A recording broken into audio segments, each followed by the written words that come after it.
Hi, I'm Susan McCracken. I am the Director of Career Development and Economic Engagement here at Appalachian, and I want to welcome you to our Career Catalyst training. I'm going to shift to some slides here in just a moment, but want to let you know that this is a new initiative we started. We actually did a pilot in February 2020, right before COVID hit. We've been working on the content for this for about a year. We learned about these. There are several universities around the country that do a program to help faculty and staff, basically train faculty and staff to know where there are some places that they can get resources when students have questions about career or employers contact them and want to know how to hire students. And so it's a bit of an overview of what the Career Development Center does. Hopefully it's more of a little bit of a training for how you can do your own career coaching and career development in those places where you feel comfortable. So without further ado, I'm going to jump on into the slides. And one more thing, I just want to thank you for taking time to do this training and to let you know that we're really happy to roll this out here in the fall 2020 semester. We're wrapping up the first week of move-in, or the week of move-in, and there's a lot going on, but we are very fortunate to have such great partners on campus, and I just want to thank you for that. So now I'm going to go ahead and share my screen. And I guess I did not do that correctly, so let me get my PowerPoint up here so that I can actually share the right screen with you. Sorry about that. You'd think after about 5 months of doing Zoom, I would know how to do this. There we go. All right, let me get it sized properly so you don't see all this other stuff here at the bottom. And I'll try to keep myself over here in the corner. Career Catalyst program sponsored by the Career Development Center here at Appalachian State University.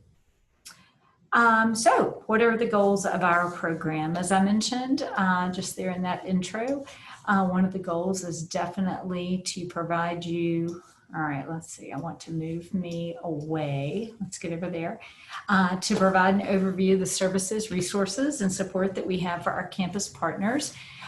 We know that we are particularly fortunate and somewhat unique in that we have such strong relationships with our academic departments across campus.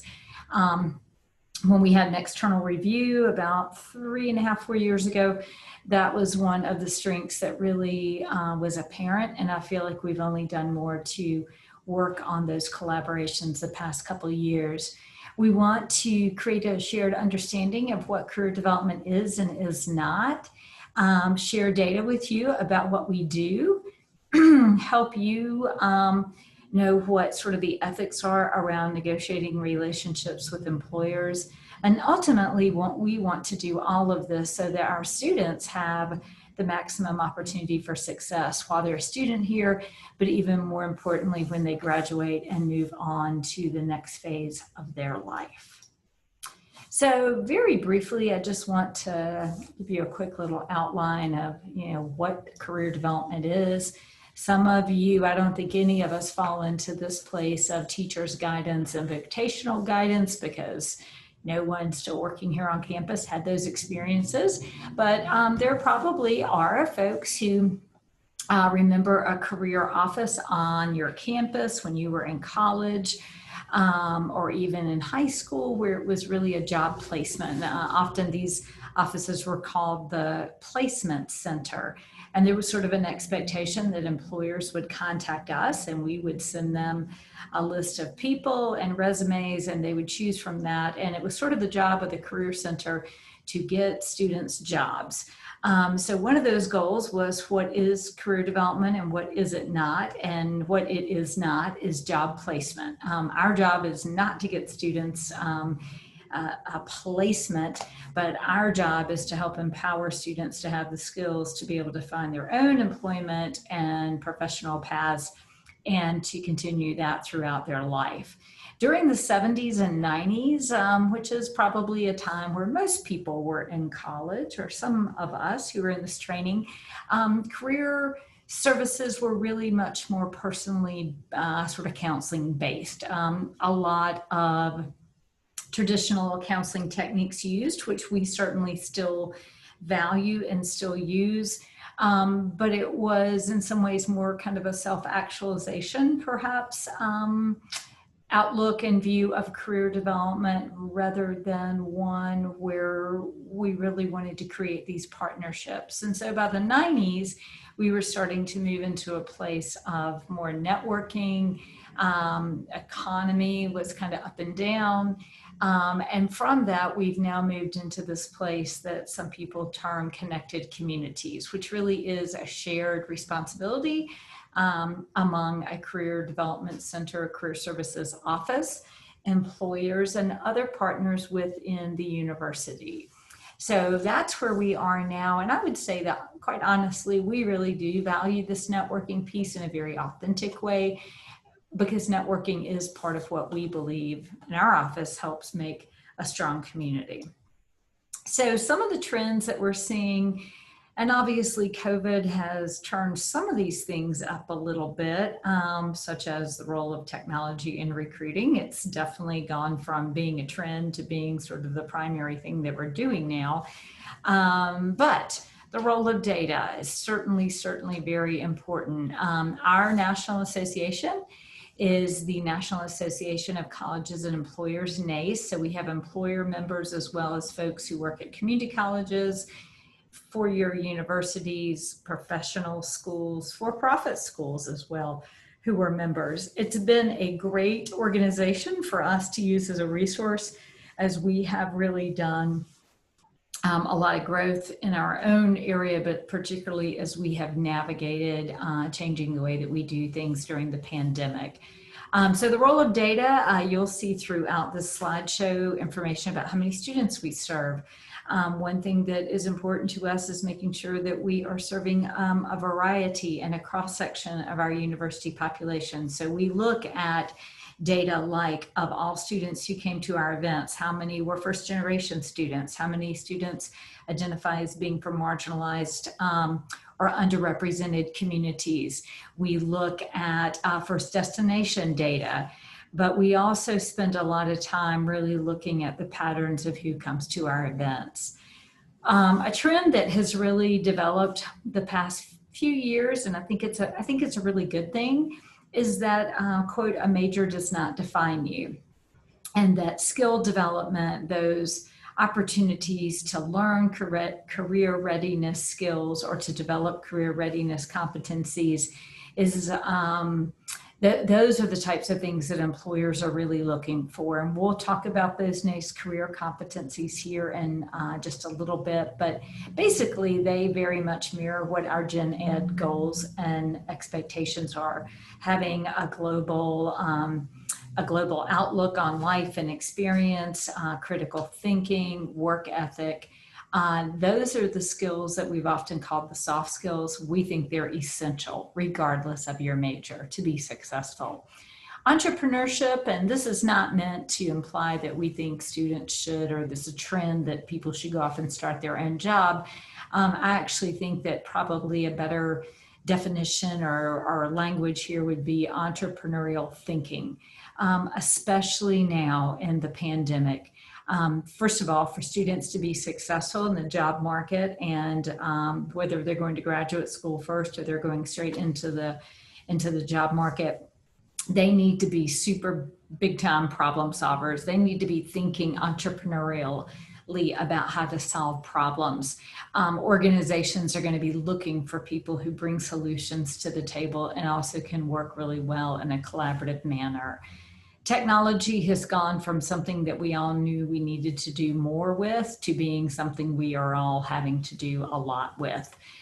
We have actually found this to be of a great benefit to us in many ways. So for example, yesterday we did a career workshop with student athletes. The theme of the workshop was why we hire student athletes. We had a person on the call who is from Atlanta, who's in Atlanta, whom we adore and love working with, but she only gets to Boone like twice a year. Well, when we're able to bring her into Zoom, she can be here in no time. So the role of technology has allowed us to connect with more employers, and then in turn, our students can connect with those employers who are in places where they may or may not have made the effort to come to Boone. And then relationships, that goes back to networking in the community aspect of career services. And when we talk about relationships, we think about how do we as career development professionals create genuine, authentic relationships with our students, with our employers, and with you who are our campus partners. We really want to help students think about what the life is that they want to have. How do they want to live their life when they leave Appalachian? Not just what job do they want. And we can't do that if we don't have a relationship with them. So our mission is to, and it's in our tagline, it's to explore, to build, and pursue. And how do we want students to do that? We want them to do that with confidence. Ultimately, we want students when they are ready to leave Appalachian and they're going to graduate school to know that they're going to graduate school because it was their decision, not because it was their parents' decision, that they are confident about the choices that they have and that they can make good choices, not just right out of college, but for the rest of their life when they think about their professional development. The first pilot we did, or the first session we did was a pilot, as I mentioned, back in February. And we asked our participants who were in that to give us some words. When they heard the term career development, what does that mean? I actually did a webinar this morning or a Zoom meeting with interns who are working with Wine to Water. And one of them said, you know, when I hear the word career, it just feels kind of stuffy to me. And yet the way that we've talked about it today doesn't feel stuffy at all. It feels very accessible. I often think I wish I could come up with a better term for career development, but that's what we have. But the thing that I think is really interesting in this word cloud is that you don't actually see the single word jobs. We see information about jobs, we see job search, crucial to post-grad jobs, but career development is so much more than a job. It's about how you grow as a student. My friends and colleagues at UNC Asheville say career development is identity development, and that is a term or phrase that really resonates with me. So think about that for yourself. If we were doing this in person, we would have asked you to submit your responses, and we would talk about, again, what your experience had been with career development.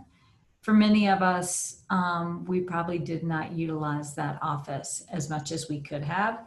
And again, that's one of the goals here, is for you to help students know that this is not a placement office, but we can do a lot of things with students to help them be prepared to leave Appalachian. So how are we organized? We are actually located in the Division of Student Affairs. I oversee the office, and part of the hat that I wear is also being the director for economic engagement for the university. And what that really means is I am the liaison to the business community. So I work very closely with the Chamber of Commerce. I work closely with the Economic Development Partnership of North Carolina, sit on the Economic Development Commission for Watauga County. So when there are opportunities for research or collaboration within this larger community, I am usually that point of contact. And I know we've had some faculty this semester and over the summer, well, I guess over the summer, who've been doing research around the economic impacts of the pandemic. So I've worked with them to some degree to connect them to folks who have those data in the community. So I'm going to start with our career exploration and coaching kind of team here, because this is our student-facing team. These are the folks who do all the Workshops, the individual coaching and counseling appointments. And I'll just quickly let you know who each is. You'll see their names later. The way we're organized and structured is we have associate and assistant directors, and we are in the process right now of hiring an associate director who will also serve as the career coach for the College of Ed. We have a career coach for the Beaver College of Health Sciences, Jennifer Perry. The coach for College of Arts and Sciences is Laura Pell. Fine and Applied and Hay School of Music is Geraldine Mitchell. Michelle Brown, who many of you know, does so much work with our first year students, transfers, and works very closely with Mark Ginn and University College. We have a coordinator position that's currently vacant, and we actually have one graduate assistant working with us. So this is where all the workshops that are done for your classes come, presentations that you request, individual appointments. So when students get into those upper division courses, they would work directly with their coach. When they're doing their exploration, they would work with Michelle. Then we have a second group that focuses on direct student services, but actually really a lot of support to the rest of the campus. Student employment and internships. Many of you worked with Sharon Jensen and now Les Miller.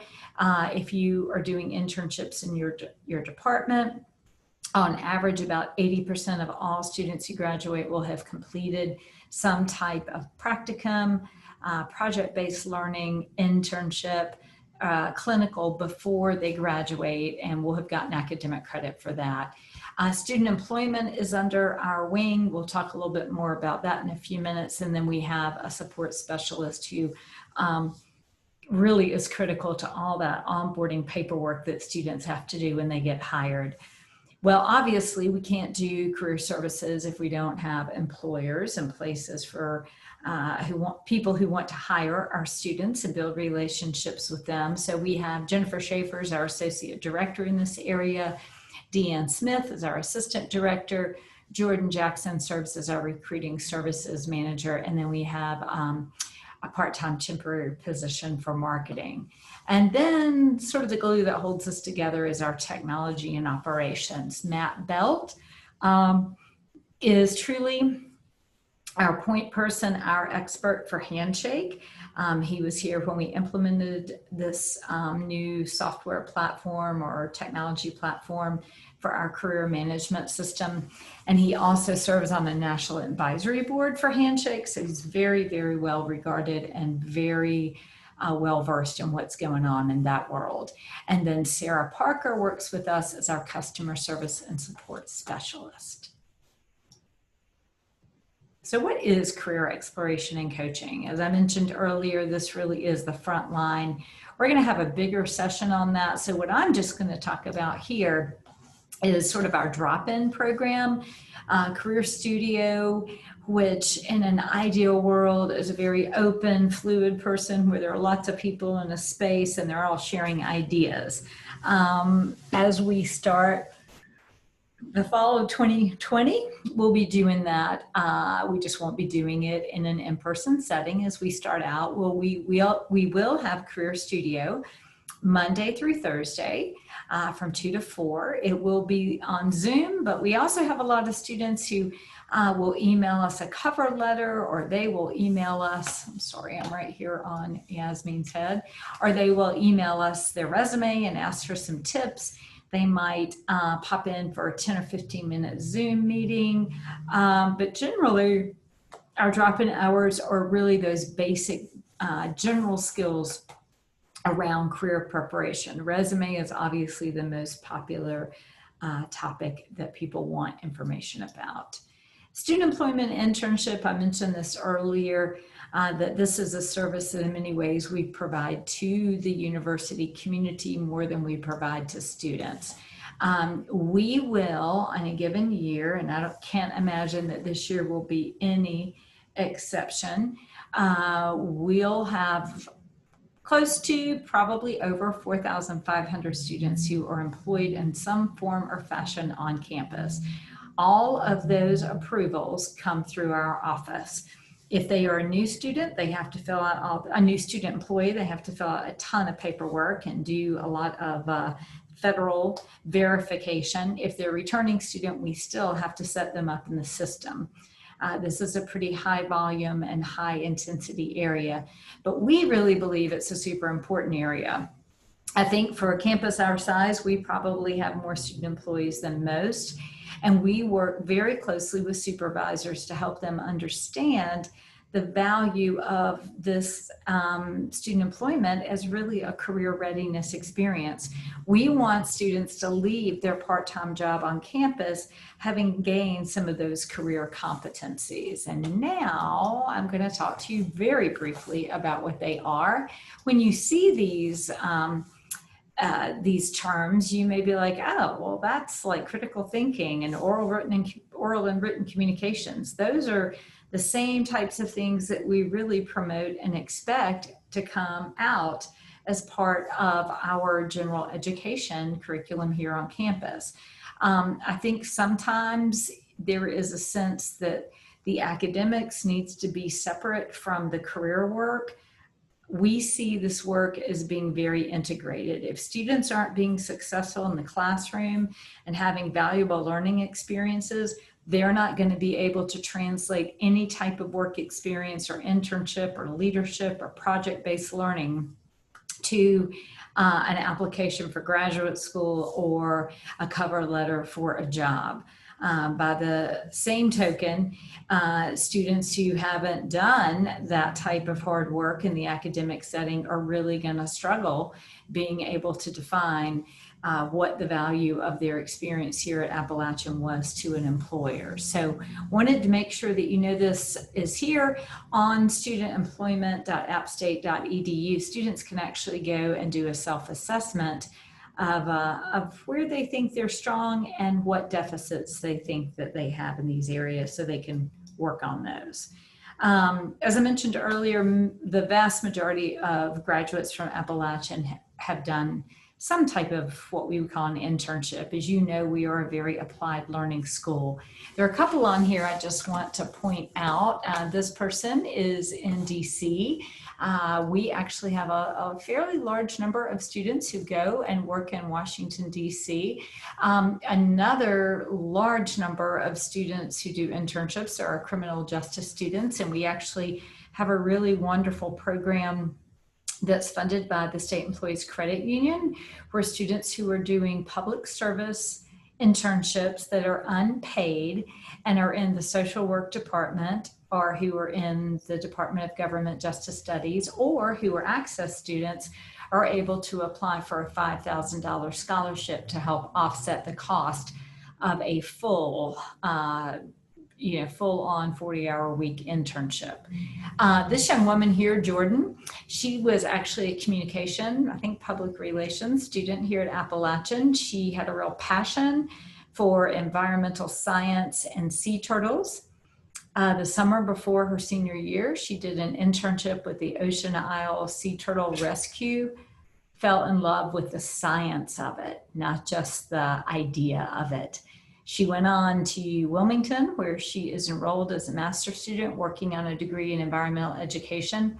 And last year, she actually did some research in the Seychelles Islands. And then down here, this is a picture of some students who were Marion Graham Scholars. It's a program that is collaborative between the UNC System Office, or the General Administration, and North Carolina State Government. This young woman here, Kadima Robert, did this internship about 3 years ago. She worked for the Department of Environmental Quality. She was really interested in data. Data analysis was in much more in the quantitative world. She had a passion and desire to go to Washington, D.C., which she did. She did contract work and recently called me and told me that she's actually going to go to work for the Library of Congress and that she'll be working in the office there that does government contracts. So again, that data analysis, those critical thinking skills she earned here, strong written communication skills so that she can write contracts. We work with you to help you identify internships for your students each week. And we are happy to add you to this list. In fact, probably we'll just add you to it by the fact that you've completed this program. We send out a weekly listing of all the jobs that have come about in the past week. And many of those are internships that are out there for our students. So how do we serve our employers, and how do we connect with them? This is an image of our internship and job fair, I think from fall 2019. You can see there's a lot going on. While we won't be engaging with employers in this manner likely for this entire year, what I think we will see is a virtual platform where we may not have as much physical activity, but the opportunities for students are going to be pretty great. Again, by having a virtual environment, we're able to connect with and attract employers who would normally not come to Boone. And in many ways, we're able to what Handshake calls, and Handshake again is our platform, they call it the democratization of employment opportunities. So last year, we served fewer students than we did the year before, and I think that was likely because of COVID. We did have to cancel all of our in-person events from spring break on, but still up until that point, and even throughout the spring semester, we continued to do coaching appointments online through Zoom. We met with 4,157 individual students and had appointments with them. As I mentioned earlier, a large number of the students we serve are through our classroom presentations. We're very grateful, and it's exciting to be able to come into your classroom and work with you if you are a faculty member or an instructor on what you're presenting, what you're teaching, and how we can weave career into that.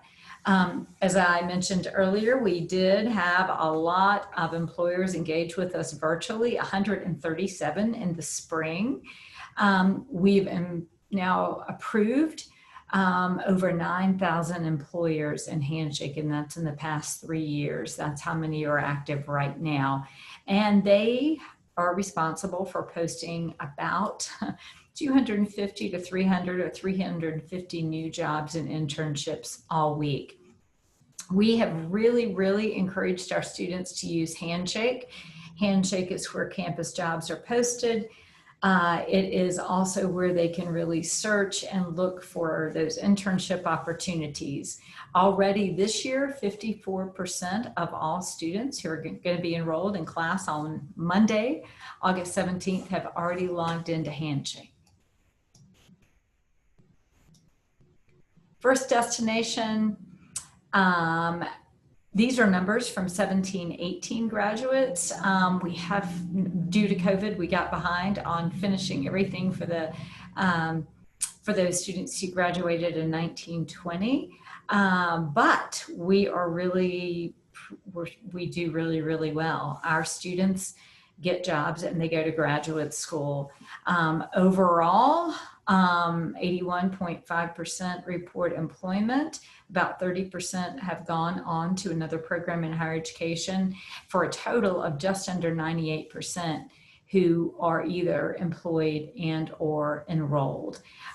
We did a survey of the graduates from 2014-15, and we found that 40% of them had earned a graduate degree over the time from when we redid that data in the fall of 2019.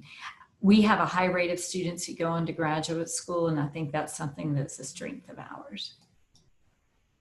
So now I'm going to turn over the slideshow to Jennifer Schaefer, and she is going to talk with you about employer relations. Again, let me just go back to mine. I want to thank you for your time. I want to thank you for your interest in the work that we do and how we work with students, employers, and obviously with yourselves, and ask you to call upon us at any time. We are certainly here to be here and support you. And I hope you have a wonderful start to the semester. I know it will be like no other that we have ever experienced. And we are here to help you in any way that we can. Thanks so much.